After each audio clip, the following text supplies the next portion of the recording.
बहुत पुरानी बात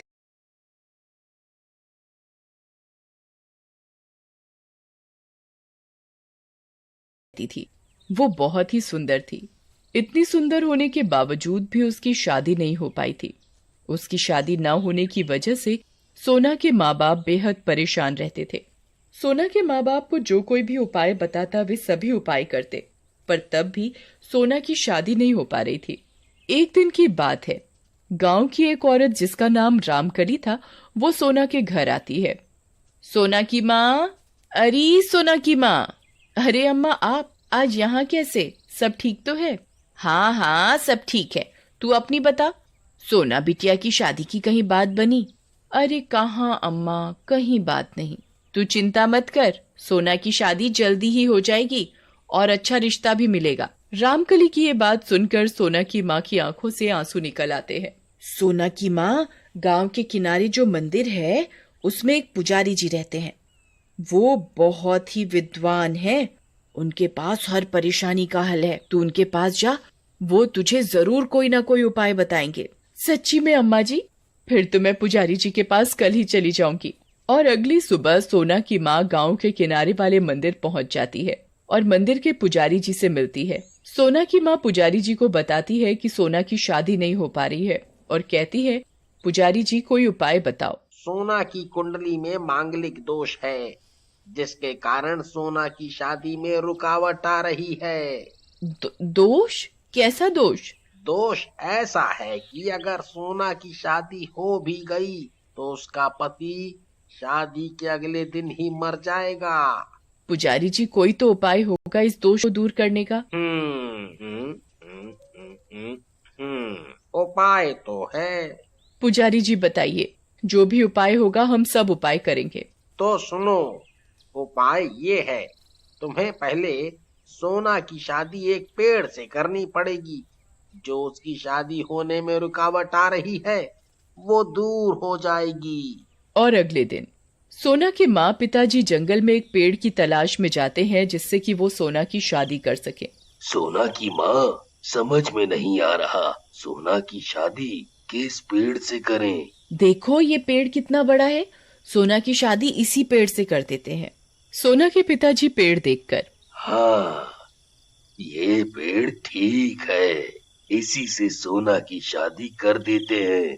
कल ही सोना की शादी इसी पेड़ से आकर कर देंगे।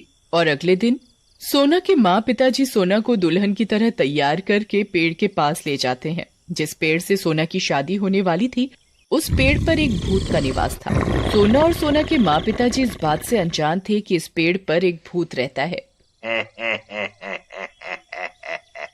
अरे वाह, कितनी सुंदर दुल्हन है, मैं तो इसी से शादी करूंगा।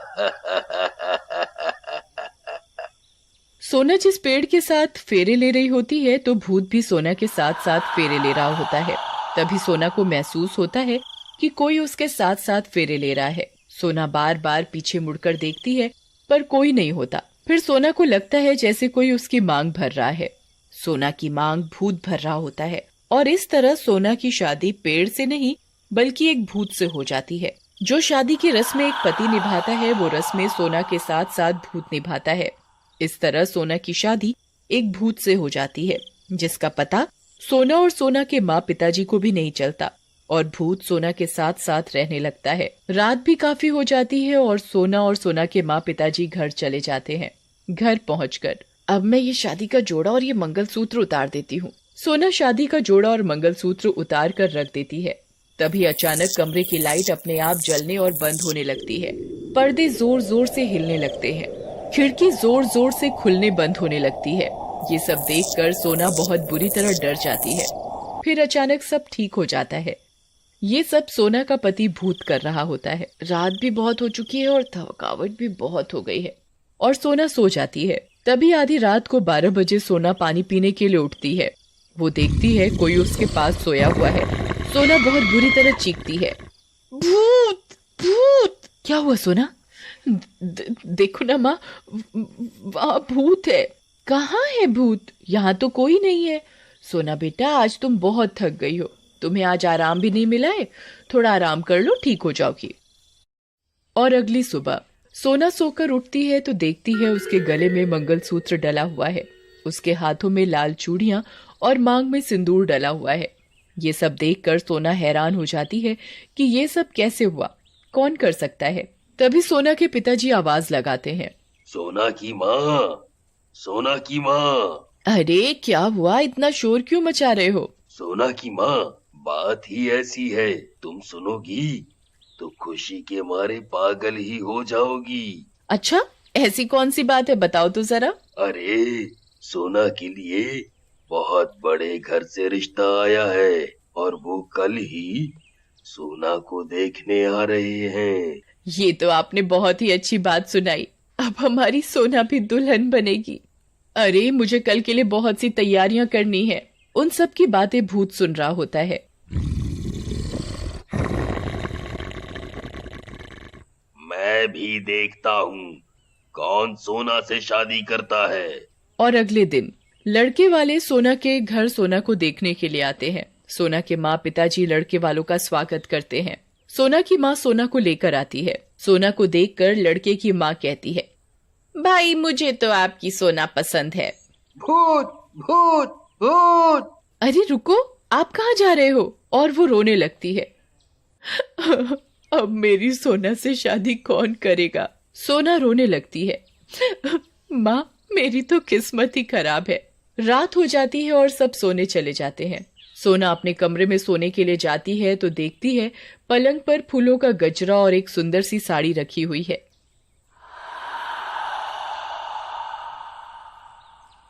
अरे ये सब किसने रखा? तभी भूत वो गजरा सोना के बालों में लगाता है। ये देखकर सोना डर जाती है। कौन है, कौन है? चिल्लाने लगती है। तभी भूत सोना के सामने आता है।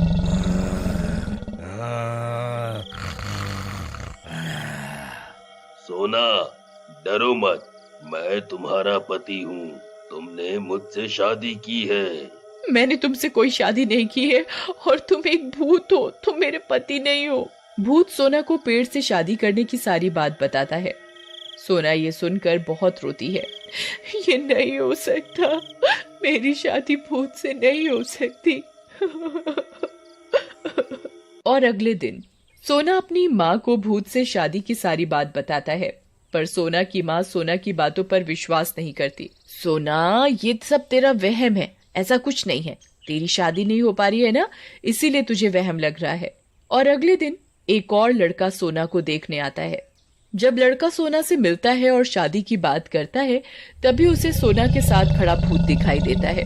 वो बेहद ही भयानक दिख रहा था। भूत भूत भूत। तभी भूत लड़के को एक जोरदार थप्पड़ मारता है। लड़का बुरी तरह घबरा कर भाग जाता है। और रात को सोना की माँ पिताजी अपने कमरे में सो रहे होते हैं। तभी भूत उनकी चादर खींचकर नीचे फेंक देता है। अरे मेरी चादर नीचे कैसे गिर गई?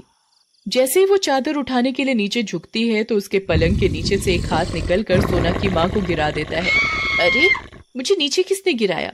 वो पलंग के नीचे झांकती है, उसकी चीख निकलती है, भूत भूत। भूत सोना की माँ का गला पकड़ लेता है और कहता है, करेगी सोना की शादी। तुम कौन हो? छोड़ दो मुझे, तुम चाहते क्या हो? कौन हूँ मैं? दामाद हूँ मैं तेरा। मेरी सोना से शादी हो गई है। सोना सिर्फ मेरी पत्नी है। मैं तुम सबको मार डालूंगा। सोना के पिताजी भी आवाज सुनकर जाग जाते हैं। सोना के पिताजी भूत से सोना की माँ को छुड़ाने की कोशिश करते हैं, पर भूत उन्हें भी पकड़ लेता है। तभी सोना अपने माँ पिताजी का चीखने चिल्लाने की आवाज सुनकर उनके पास जाती है। छोड़ दो मेरे माता पिताजी को, इन्होंने तुम्हारा क्या बिगाड़ा है? चले जाओ यहाँ से। मैं तुम्हें छोड़कर कहीं नहीं जाऊंगा। अगर तुम नहीं गए तो मैं अपने आप को मार डालूंगी। तुम ऐसा कुछ नहीं करोगी, मुझे पता है तुम अपने माँ पिताजी के बिना नहीं रह सकती। सोना अपना मंगलसूत्र, शादी की चूड़ियां और शादी का जोड़ा लेकर आती है और उस पर मिट्टी का तेल डालकर आग लगा देती है। नहीं नहीं, तुम ऐसा नहीं कर सकती। और भूत जलकर भस्म हो जाता है। इस तरह सोना का भूत से पीछा छूट जाता है और उसकी एक अच्छे लड़के से शादी हो जाती है।